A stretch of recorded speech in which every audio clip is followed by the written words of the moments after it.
The hot take is one of the biggest parts of our sports discussion. Some prove to be great and others prove to be flat out horrible. But at the end of the day, we all have our own, whether it relates to a player, team or rule in the AFL. Welcome to the first edition of On AFL, where we dive into some takes and opinions about the current state of the competition. The first take is from Mizios, who says players' contract information should be public. This includes salary, length, condition and clauses. Hiding this information from the public has no positive or negative impacts on the players or supporters. It is just annoying. It's going to be another few years until we could possibly get this. The new players' CBA was just signed and there was no mention of revealing players' contracts. Again, if we compare this to the US sports, this is a significant difference. Their athletes don't seem to have any issue with it, and it's just a normal part of becoming a professional athlete. It would be hard to change this for the AFL, as the players would have to agree with it. I'm guessing as an outsider, the players wouldn't be comfortable with everyone in the world knowing how much they make. It is a fair point to make, but they do have public jobs and play sports for a living, something a lot of people dream to do. For the fans, it would give them far greater access to the operations of their team's salary cap. Without guessing or getting information from leaks, fans could better understand if their team could attack free agents or look to trade players in. To an extent, it also keeps players accountable. If a player signs a big deal, then fans can accurately judge if their performance matches the money they earn. Contract clauses and bonuses give another layer of clarity to fans and can even create excitement around players earning bonuses. Have a look at this example from the NFL. If I don't get the 7 catch, I have to go get a real job. All we got to see is Gronkowski get his catch here. What does that mean? Cha-ching. Gronkowski has his catch bonus. Tom, good pass, dog. Yeah, thank you. Thank you, dog. A lot of players' contract details get leaked anyway. The salary cap itself is also known, along with the average salary in the AFL. The biggest issue in making this happen is getting the players to agree. Fans can roughly judge how much a player earns yearly, but providing these details makes sense to help the fans have that extra level of knowledge about their team. VergeBuster3289 believes there will be no more centre bounces and instead, umpires will throw the ball up only come next season. This will be a 50-50 call.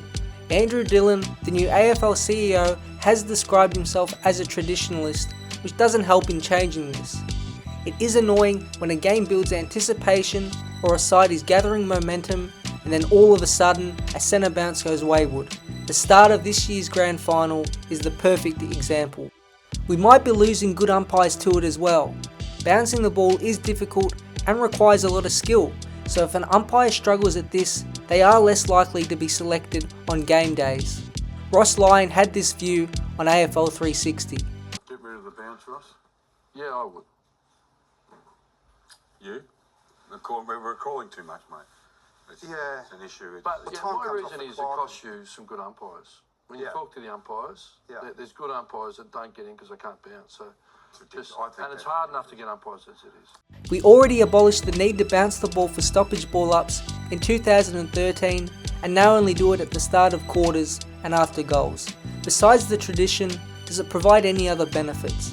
It's more accurate to throw the ball up and less dangerous for ruckmen in the contest. Depending on where the ball goes when it's bounced, knees can collide in ribs, one ruck can be more vulnerable than the other, and sometimes its position can advantage one ruck more than the other. The simple throw up gives an even chance to both rucks and keeps the momentum and energy in games. A solution if the AFL and fans are split is to have the bounce at the start of each quarter, the start of each half, or just the first opening play of the match. Either of these options keep the tradition in the game while allowing the throw up to take its place for the majority of centre bounces. Why Jedwab has a new rule, kick backwards, play on. If you first think about this, it does seem a bit extreme, but potential is there. A general complaint from fans is when their team kick backwards to switch to play, but then get stuck on the other side of the ground. That in itself is all a part of the strategy, defending and ball movement. We have seen the AFL try to get rid of the defensive tactics coaches put in, introducing the stand rule, giving the kick-in player 10 metres of room, and the 6-6-6. All have been effective in creating a better product to watch. Making teams play on from backward kicks wouldn't eliminate the switch altogether, it would just have to be done faster. It would also allow the team without the ball to press up even higher and apply more pressure. The overall speed of the game would increase. It might force teams to have new game plans which ensure they move the ball forward with speed and stop their slower ball movement. Fatigue would influx the game quicker as there is less opportunity to pause and rest with slow kick mark play, likely leading to more turnovers which in return boost up scoring. And the ultimate effect would be in close last quarters where a team leading can't hold onto the ball. It would be chaotic. Even for the AFL, it might be too far, but it would force teams to become creative in how they set up the field, increase the game pace, and always make close games interesting down to the last seconds. If it was to be genuinely considered, implementing it in the pre-season would give a great picture of how it would look and give the clubs time to adjust. Once again, thanks to everyone who sent in a take on the AFL. It would be too long to fit them all in one video, but they are saved and will be used in the future. If anyone else has any hot takes, feel free to leave them down below. Thanks for the recent support, and I'll see you soon.